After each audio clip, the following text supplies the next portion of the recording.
नमस्कार मेरे प्यारे साथियों, स्वागत है आपका अपने YouTube परिवार पे।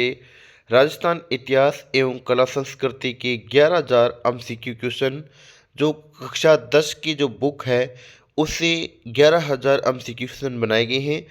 आपने बुक को अच्छी तरह पढ़ रखा होगा। अब आप यहाँ टेस्ट के तौर पर दे सकते हो। बताइएगा आपने कमेंट सेक्शन में कितने क्वेश्चन सही हो रहे हैं।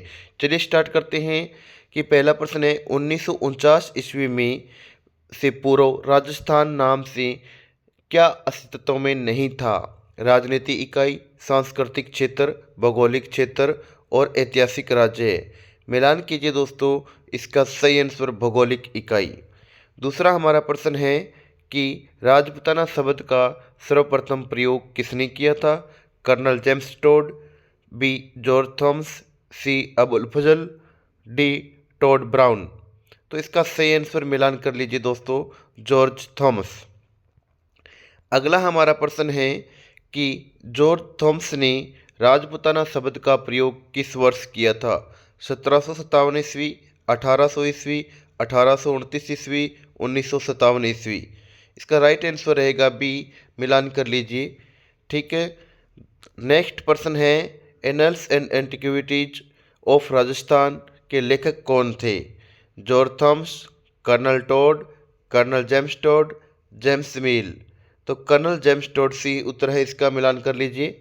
अगला हमारा प्रश्न है कर्नल जेम्स टोड ने 1829 ईस्वी में इस प्रदेश को किस नाम से संबोधित किया था? Option A Rajputana, B Maru Pradesh, C Rajasthan, D Marwar. तो सी हमारा उत्तर होगा, मिलान कर लीजिए। अगला हमारा प्रश्न है राजस्थान नाम सर्वसम्मति से कब रखा गया? ऑप्शन ए 15 अगस्त 1947, 26 जनवरी 1950, 30 मार्च 1949, 1 नवंबर 1956। तो इसका राइट आंसर रहेगा 30 मार्च 1949। अगला हमारा प्रश्न है राजस्थान के एकीकरण के समय प्रदेश का नाम क्या रखा था? Option A Rajputana, option B Maru Pradesh, option C Rajasthan, option D Aryavarta. उत्तर मिलान कीजिए, सी राजस्थान। अगला प्रश्न है ऋग्वेद में उल्लेखित राजस्थान के प्राचीनतम नामों में से कौन सा शामिल नहीं है? Maru, option B Dhanva, option D Jangal, option C Jangal, option D Malav. तो राइट आंसर रहेगा मालव। ठीक है। अगला हमारा प्रश्न है मरु और धनव शब्दों का अर्थ क्या है? ऑप्शन ए पर्वतीय क्षेत्र, ऑप्शन बी वन क्षेत्र, ऑप्शन सी उपजाऊ भूमि, ऑप्शन डी मरुस्थल। तो इसका सही आंसर मिलान कर लीजिए, मरुस्थल। अगला हमारा प्रश्न है कि मरु और धनव शब्दों का प्रयोग किस क्षेत्र के लिए हुआ था? जयपुर, जोधपुर संभाग, उदयपुर, कोटा। तो सही आंसर रहेगा जोधपुर संभाग। अगला हमारा प्रश्न है जोधपुर का प्राचीन नाम क्या था? जांगल, मरु, मत्स्य, सूरसेन। तो सही आंसर रहेगा बी मरु। ठीक है। अगला हमारा प्रश्न है मरु से मारवाड़ नाम कैसे विकसित हुआ? ऑप्शन ए मरु से मारू, मारू से मारवाड़, ऑप्शन बी मरु से मुरुवार, ठीक है, मुरुवार से मारवाड़, ऑप्शन सी हमारा मरु से मरु प्रदेश, ऑप्शन डी मरु से मालव। तो सही आंसर दोस्तों मिलान कर लीजिए, मरु से मरुवार और मरुवार से मारवाड़। अगला प्रश्न है जांगल देश किस क्षेत्र से को कहा जाता था? जयपुर अलवर, उदयपुर डूंगरपुर, बीकानेर नागौर, कोटा बूंदी। तो सही आंसर रहेगा दोस्तों बीकानेर और नागौर। ठीक है। अगला हमारा प्रश्न है जांगल क्षेत्र में किस प्रकार के वृक्ष पाए जाते हैं? ऑप्शन ए साल और सागौन, ऑप्शन बी समी केर पीलू, ऑप्शन सी देवदार, ऑप्शन डी चीड़। तो सही आंसर रहेगा हमारा बी, मिलान कर लीजिए। अगला हमारा प्रश्न है मत्स्य राज्य की राजधानी क्या थी?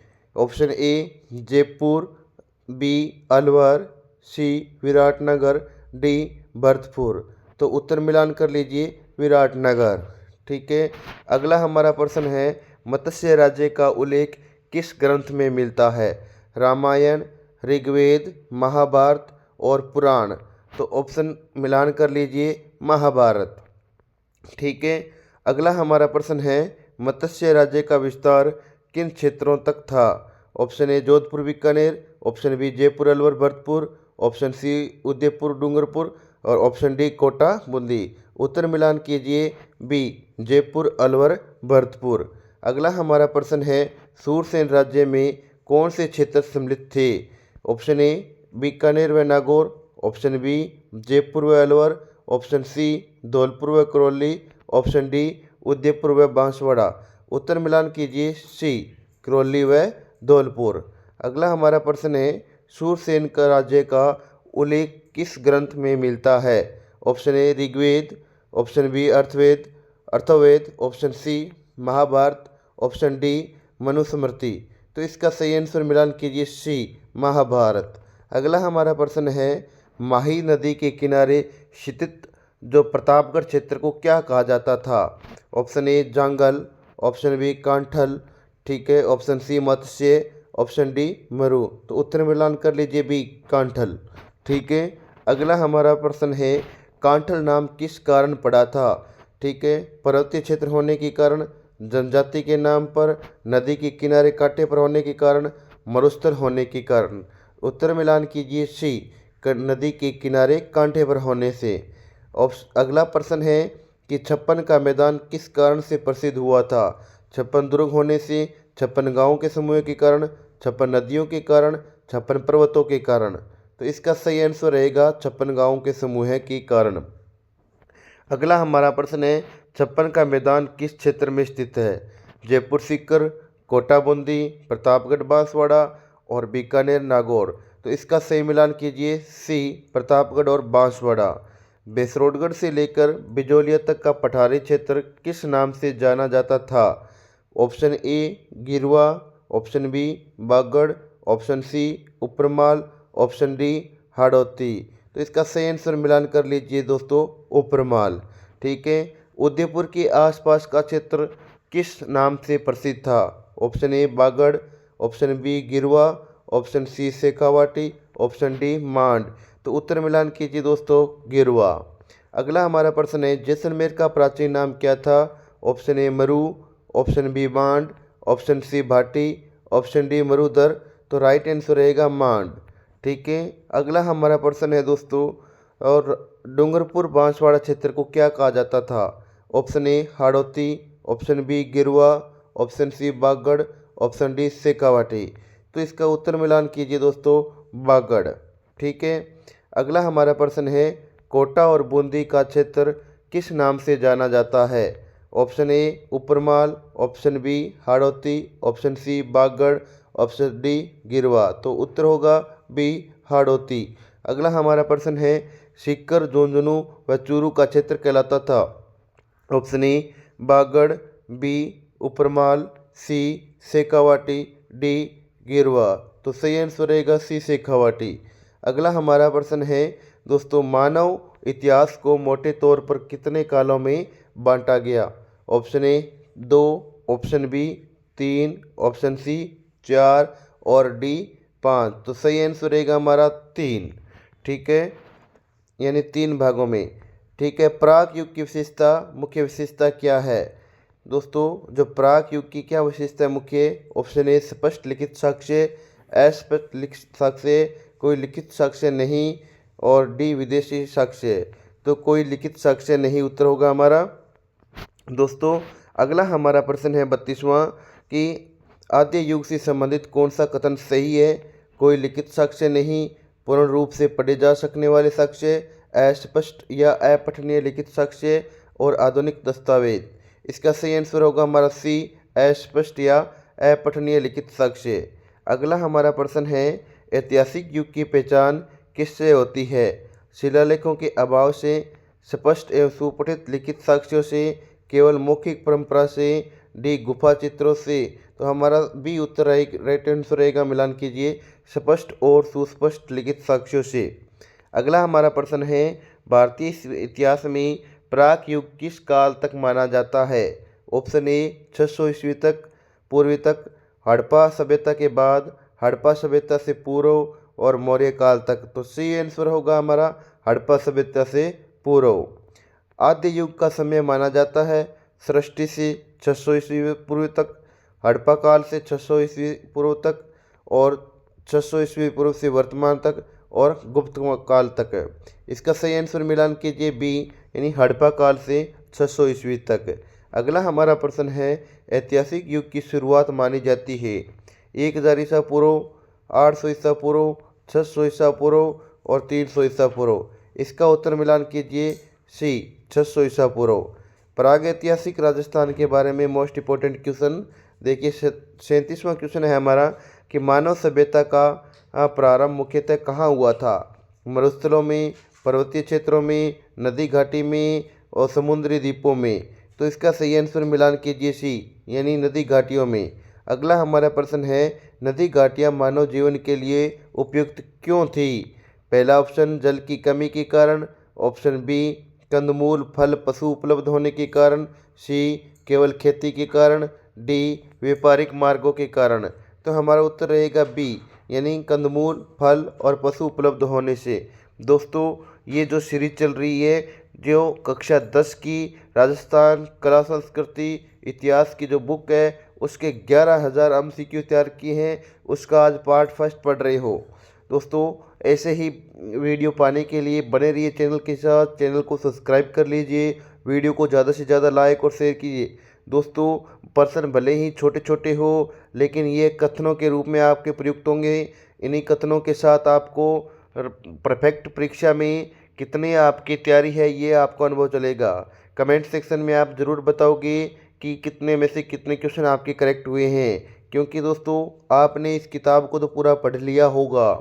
ठीक है, अगला हमारा प्रश्न 39वां है विद्वानों के अनुसार प्राचीन राजस्थान में क्या विद्यमान था? केवल मरुस्थल, विशाल समुद्र, हिमालय, घने शहर। तो उत्तर आएगा विशाल समुद्र।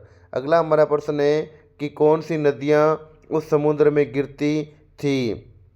ठीक है, तो गंगा, यमुना, बनास, चंबल, सरस्वती और द्रवती नदी और लूणी और माही। तो सी हमारा उत्तर आएगा इसमें सरस्वती और द्रवती नदी। ठीक है, मानव सभ्यता के उद्भव के प्रारंभिक काल को क्या कहते हैं?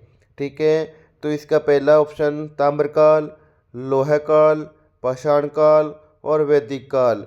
तो सही उत्तर मिलान कीजिए पाषाण काल। ठीक है, अगला हमारा प्रश्न है पाषाण काल को कितने भागों में बांटा गया है? तो ऑप्शन ए 2 भागों में, ऑप्शन बी 3 भागों में, ऑप्शन सी 4 भागों में, ऑप्शन डी 5 भागों में। तो हमारा सही आंसर होगा 3 भागों में। अगला हमारा प्रश्न है कि निम्न में से कौन सा पाषाण काल का भाग नहीं है? पूर्व पाषाण काल, मध्य पाषाण काल, उत्तर पाषाण काल और ताम्र पाषाण काल। उत्तर होगा हमारा डी ताम्र पाषाण काल। अगला हमारा प्रश्न है कि राजस्थान में पूर्व पाषाण काल उपकरण मुख्यतः किस पत्थर से बने थे? तो ग्रेनाइट, संगमरमर, क्वार्टजाइट और चूना पत्थर। तो हमारा सही आंसर रहेगा क्वार्टजाइट। अगला हमारा प्रश्न है कि राजस्थान में मानव संस्कृति लगभग कितने वर्ष पूर्व विद्यमान थी? 10,000 वर्ष, 50,000 वर्ष, 1-2 लाख वर्ष, 5 लाख वर्ष। तो सही उत्तर हमारा होगा 1-2 लाख वर्ष। ठीक है, अगला हमारा प्रश्न है 1870 ईस्वी में पूर्व पाषाणकालीन हस्त कुठार किसने खोजा था? ऑप्शन ए सेटनकार ने, बी आलचिन ने, सी ए हैकेट ने, आर सी अग्रवाल ने। तो हमारा सी उत्तर होगा सी हैकेट। अगला हमारा प्रश्न है सी हैकेट ने हस्त कुठार कहाँ से खोजे? झालावाड़, जयपुर व इंद्रगढ़, जालौर और चित्तौड़। तो बी हमारा राइट आंसर रहेगा जयपुर व इंद्रगढ़। अगला हमारा प्रश्न है झालावाड़ से पूर्व पाषाणकालीन उपकरण किसने खोजे थे? तो सेटनकार ने, और अगला सेटनकार ने, बी है मिश्र ने, और सी आलचिन ने, और डी है विजय कुमार ने। तो इसका राइट आंसर रहेगा सेटनकार। ठीक है, अगला हमारा प्रश्न है जालौर से पूर्व पाषाणकालीन उपकरणों की खोज का श्रेय किसे है? ठीक है, तो C A Hackett, B Allchin, R C Agrawal, Harishchandra Mishra. तो इसका सही आंसर रहेगा बी आलचिन। अगला हमारा प्रश्न है दोस्तों पूर्व पाषाणकालीन उपकरण अधिकतर किसके किनारे मिले हैं? ऑप्शन ए समुद्र, बी झील, सी नदियाँ, डी पहाड़। सही आंसर सी नदियाँ। अगला हमारा प्रश्न है, राजस्थान में पूर्व पाषाणकालीन उपकरणों किस नदी के किनारे मिले हैं? Option A Ganga, option B Yamuna, option C Chambal, option D Kaveri. ठीक है, तो इसका सही आंसर मिलान कीजिए चंबल। अगला हमारा प्रश्न है, बनास नदी किस काल के उपकरणों के लिए प्रसिद्ध है? ऑप्शन ए नव पाषाण काल, ऑप्शन बी मध्य पाषाण काल, ऑप्शन डी पूर्व पाषाण काल और ऑप्शन डी लोह काल। तो इसका उत्तर मिलान कीजिए हमारा सी, जो पूर्व पाषाण काल। अगला हमारा प्रश्न है कि निम्न में से कौन राजस्थान का पूर्व पाषाणकालीन क्षेत्र नहीं है? Option A Ajmer, option B Alwar, option C Jaipur, option D Varanasi. तो इसका सही आंसर मिलान कीजिए डी, वाराणसी। दोस्तों ये क्षेत्र नहीं था इसमें। अगला हमारा प्रश्न है, मध्य पाषाण काल किसका प्रतीक है? मानव सभ्यता के पतन का, कर्मिक विकास का, शहरीकरण का, लिपि के विकास का। तो सही आंसर हो जाएगा कर्मिक विकास का। अगला हमारा प्रश्न है 55वां, मध्य पाषाण काल किसके बाद आता है? नव पाषाण काल, ताम्र काल, पूर्व पाषाण काल, लोह काल। तो सही आंसर मिलान कीजिए सी, पूर्व पाषाण काल। दोस्तों अगला हमारा प्रश्न है कि राजस्थान में पाषाणकालीन सभ्यता के अध्ययन के में योगदान देने की संस्था कौन थी? आईआईटी, भारतीय पुरातन सर्वेक्षण, योजना आयोग और यूजीसी। तो बी राइट आंसर रहेगा हमारा भारतीय पुरातत्व सर्वेक्षण। अगला प्रश्न है, डेक्कन कॉलेज पुणे से जुड़े विद्वान कौन थे? बी आलचिन और वीरेंद्र नाथ मिश्र और सी है हमारा शेटनकार और डी है हेकेट। तो इसका राइट आंसर रहेगा बी, वीरेंद्र नाथ मिश्र, यानी वी एन मिश्रा भी लिखना मिला होता है कई बार इसको। दोस्तों राजस्थान का पुरातत्व विभाग से जुड़े विद्वान कौन थे? पहला option R C Agrawal, B Panini और सी मेगस्थनीज और डी कालिदास। तो इसका ऑप्शन ए राइट रहेगा हमारा आर सी अग्रवाल। अगला हमारा प्रश्न है, पूर्व पाषाणकालीन उपकरण किस प्रकार के थे? धातु के, मिट्टी के, पत्थर के और लकड़ी के। उत्तर मिलान कीजिए दोस्तों पत्थर के सी। अगला हमारा प्रश्न है, हस्त कुठार किस काल का प्रमुख उपकरण था? नव पाषाण का, ताम्रकाल का, पूर्व पाषाण का, लोह काल का। राइट आंसर मिलान कीजिए दोस्तों पूर्व पाषाण काल। अगला हमारा प्रश्न है, राजस्थान में पूर्व पाषाण काल संस्कृति का विस्तार मुख्यतः किस क्षेत्र में पाया गया? ऑप्शन ए केवल मरुस्थलीय क्षेत्र में, ऑप्शन बी नदी घाटी क्षेत्र में, ऑप्शन डी सी है हमारा तटीय क्षेत्र में, ऑप्शन डी है हमारा द्वीपीय क्षेत्र में। तो उत्तर मिलान कीजिए बी हमारा होगा नदी घाटी क्षेत्र से। अगला हमारा प्रश्न है दोस्तों, चंबल और बनास नदियाँ किस युग के अध्ययन में महत्वपूर्ण हैं? लोह युग, ताम्र युग, पूर्व पाषाण युग, वैदिक युग। सही आंसर सी रहेगा पूर्व पाषाण युग। अगला हमारा प्रश्न है, राजस्थान में पाषाणकालीन उपकरणों की खोज से क्या प्रमाणित होता है? ऑप्शन ए शहरी जीवन, ऑप्शन बी मानव संस्कृति का प्रारंभ, ऑप्शन सी कृषि की उन्नति, ऑप्शन डी व्यापार का विकास। दोस्तों अभी तक आपने 63 प्रश्न पढ़े हैं 11,000 में से। पूरे आपको 11,000 MCQ मिलेंगे। दोस्तों ये इतना स्पीड में इसलिए करवा रहा हूँ क्योंकि आपने इस बुक को, जो क्लास 10th की बुक है, इसको आपने पूरी गहनता से तैयार कर रखी होगी। ये आपको टेस्ट और मॉडल पेपर के तौर पे आपको क्वेश्चन दिए जा रहे हैं। इसमें आपकी कितने क्वेश्चन सही हो रहे हैं कमेंट सेक्शन में ज़रूर बताना दोस्तों। और इसी के साथ लगातार आपको वीडियो मिलेगी, चैनल को सब्सक्राइब भी कर सकते हो। अगला हमारा प्रश्न है दोस्तों कि राजस्थान में पाषाणकालीन उपकरणों की खोज से क्या प्रमाणित होता है? ऑप्शन ए शहरी जीवन, मानव संस्कृति का प्रारंभ, कृषि की उन्नति, व्यापार का विकास। तो बी उत्तर हमारा होगा मानव संस्कृति का प्रारंभ। अगला हमारा प्रश्न है, पाषाणकालीन मानव का मुख्य जीवन निर्वाह साधन क्या था? ऑप्शन ए कृषि, ऑप्शन बी पशुपालन, ऑप्शन सी शिकार या संग्रह, ऑप्शन डी व्यापार। तो इसका राइट आंसर रहेगा हमारा सी दोस्तों, शिकार या संग्रहण। ठीक है, अगला हमारा प्रश्न है कि पाषाण काल में मानव किस प्रकार का जीवन व्यतीत करता था? स्थायी, अस्थायी, घुमतू और नगरीय। इस प्रश्न का मिलान कीजिए दोस्तों। उत्तर का सी हमारा रहेगा घुमतू। अगला हमारा प्रश्न है, पूर्व पाषाणकालीन मानव का प्रमुख औजार कौन सा था? भाला, हस्त कुठार, दरांती और कुल्हाड़ी यानी धातु की। ठीक है, इसका राइट आंसर मिलान कीजिए बी हस्त कुठार। अगला हमारा प्रश्न है 67वां, राजस्थान में पाषाणकालीन सभ्यता के अध्ययन में किस विभाग का प्रमुख योगदान रहा? शिक्षा विभाग, राजस्थान पुरातत्व एवं संग्रहालय विभाग, वन विभाग और डी हमारा है राजस्व विभाग। तो बी राइट आंसर होगा हमारा। ठीक है दोस्तों, अगला हमारा प्रश्न है, पूर्व पाषाणकालीन उपकरणों का सामान्यतः किस उद्देश्य से बनाई जाती थी? तो सजावट, पूजा पाठ और शिकार एवं सुरक्षा लेखन सी। ठीक है, शिकार एवं सुरक्षा। ठीक है, अगला हमारा प्रश्न है दोस्तों, पाषाण जो कालीन मानव के आवास सामान्यतः कहाँ होते थे? पक्के मकान, किले, गुफाएं व खुले स्थान, डी है महल। इसका उत्तर मिलान कीजिए दोस्तों। सी आंसर रहेगा गुफाएं एवं खुले स्थान। 17वां प्रश्न है कि राजस्थान में पाषाणकालीन संस्कृति का अध्ययन किस विषय से संबंधित है? समाजशास्त्र, अर्थशास्त्र, पुरातत्व, राजनीतिक विज्ञान। सी राइट आंसर रहेगा पुरातत्व। अगला हमारा प्रश्न है, पाषाणकालीन मानव अग्नि का प्रयोग किसके लिए करता था? भोजन पकाने के लिए, सुरक्षा के लिए, ठंड से बचाव के लिए, उपयुक्त सभी। तो इसका राइट आंसर मिलान कीजिए दोस्तों, उपयुक्त सभी। ठीक है, अगला हमारा प्रश्न है, मानव इतिहास के सबसे प्राचीन साक्ष्य किस रूप से मिलते हैं? ग्रंथ में, शिलालेख में, उपकरण जो पाषाण उपकरण से, ताम्रपत्र से। उत्तर मिलान कीजिए दोस्तों, सी पाषाण उपकरण से।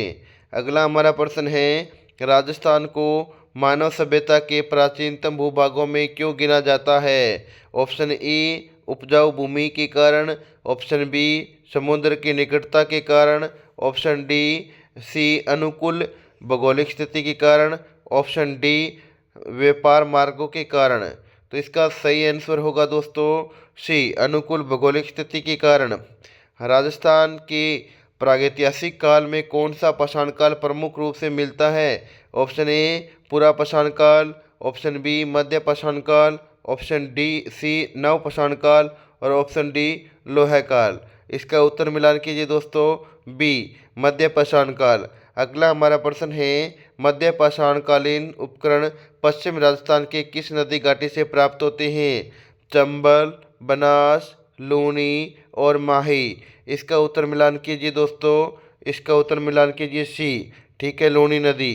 ठीक है, चित्तौड़ क्षेत्र के मध्य पाषाणकालीन उपकरण किस नदी घाटी से मिले हैं? काली सिंध, बेड़च, साबरमती और गग्गर।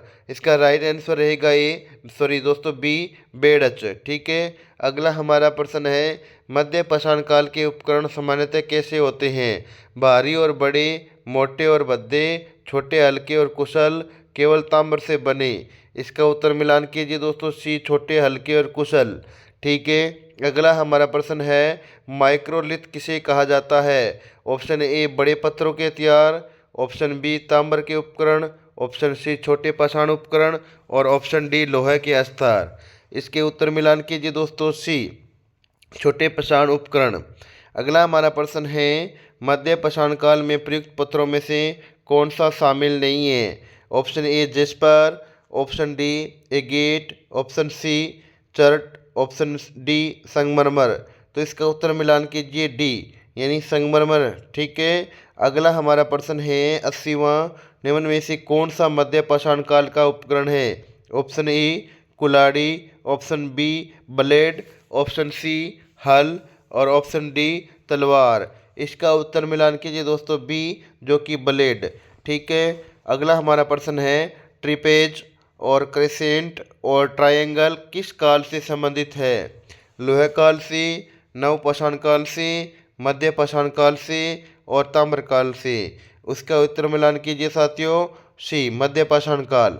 अगला हमारा प्रश्न है, उत्तर नवपाषाणकालीन सभ्यता के अवशेष राजस्थान में कहाँ कहाँ मिलते हैं? ऑप्शन ए केवल अजमेर में, केवल जयपुर में, कई जिलों से, केवल मरुस्थल से। तो उत्तर मिलान कीजिए दोस्तों, सी कई जिलों से। हमारा अगला प्रश्न है, निम्न में से कौन नवपाषाणकालीन स्थल है? Option A Ajmer, option B Bikaner, option C Jaisalmer, option D Barmer. तो सही उत्तर मिलान कीजिए दो साथियों, ए यानी अजमेर। ठीक है, अगला हमारा बात करें 84वां क्वेश्चन, धातु काल से कौन से काल शामिल है? ताम्र का पाषाण, ताम्र और ताम्र कांस्य, केवल ताम्र, केवल कांस्य, केवल लोहा। इसका उत्तर मिलान कीजिए दोस्तों, ए ताम्र पाषाण, ताम्र और ताम्र कांस्य। ठीक है, अगला 85वां प्रश्न है, राजस्थान का प्रसिद्ध ताम्रकालीन स्थल गणेश्वर किस जिले में स्थित है? Option A Jaipur, B Sikar, C Ajmer, D Nagaur. तो राइट आंसर रहेगा बी। ठीक है, सीकर। कालीबंगा किस जिले में स्थित है? श्री गंगानगर, बीकानेर, हनुमानगढ़, चूरू।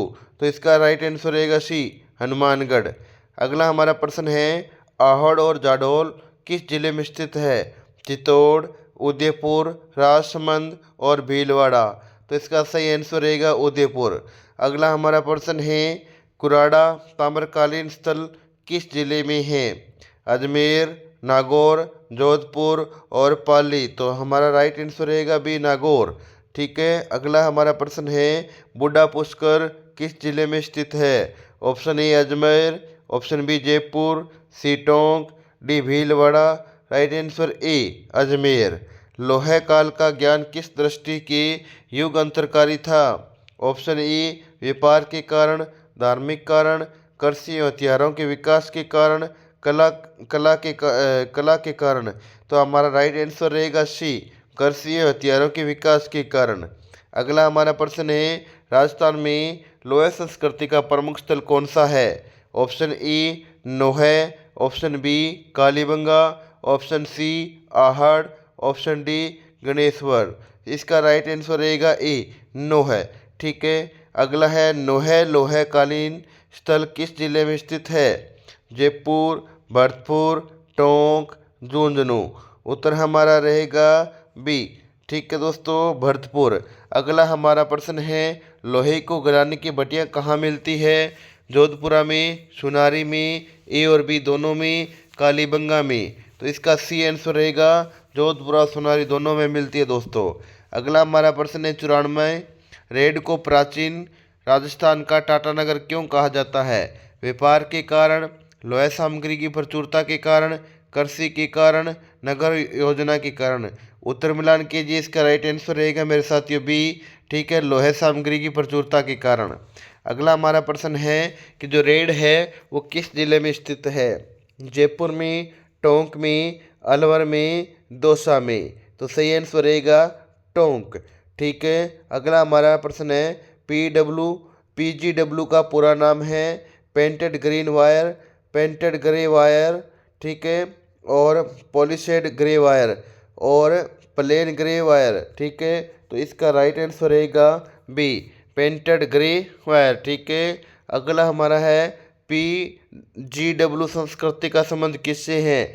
लाल मर्दबान से, काले मर्दबान से, स्लेटी रंग की चित्रित मर्दबान से और पीले मर्दबान से। तो इसका राइट आंसर रह जाएगा सी स्लेटी रंग के मर्दबान से। अगला हमारा प्रश्न है, पीडब्ल्यूजी संस्कृति का उदय लगभग कब हुआ था? 1500 ईस्वी पूर्व, 1000 ईस्वी पूर्व, 600 ईस्वी पूर्व, 200 ईस्वी पूर्व। तो हमारा सी आंसर रहेगा 600 ईस्वी पूर्व। अगला हमारा 99वां प्रश्न है, पीजीडब्ल्यू संस्कृति के अवशेष कहाँ मिले? विराटनगर, जोधपुरा, नोहा। ठीक है, उपरोक्त सभी। तो डी रहेगा हमारा उपरोक्त सभी। पीजीडब्ल्यू के बाद किस युग का आरंभ होता है? प्रागैतिहासिक, नवपाषाण, ऐतिहासिक और मध्यकालीन। इसका राइट आंसर रहेगा सी ऐतिहासिक। दोस्तों, अगले वीडियो में अपने 101 से आगे के प्रश्न पढ़ेंगे, क्योंकि हम पूरे 11,000 प्रश्नों की MCQ है वो पूर्णतः कंटेंट दोस्तों 11,000 एमसी क्वेश्चन कक्षा 10 की राजस्थान इतिहास कला संस्कृति की बुक से बनाए गए हैं, क्योंकि वो आपने अच्छी तरह पढ़ रखी है। पहले उसको पढ़िए, उसके बाद इन मॉडल टेस्ट को दीजिए। और दोस्तों आपके 100 क्वेश्चनों में से कितने करेक्ट हो रहे हैं वो भी ज़रूर मुझे बताना। Thank you.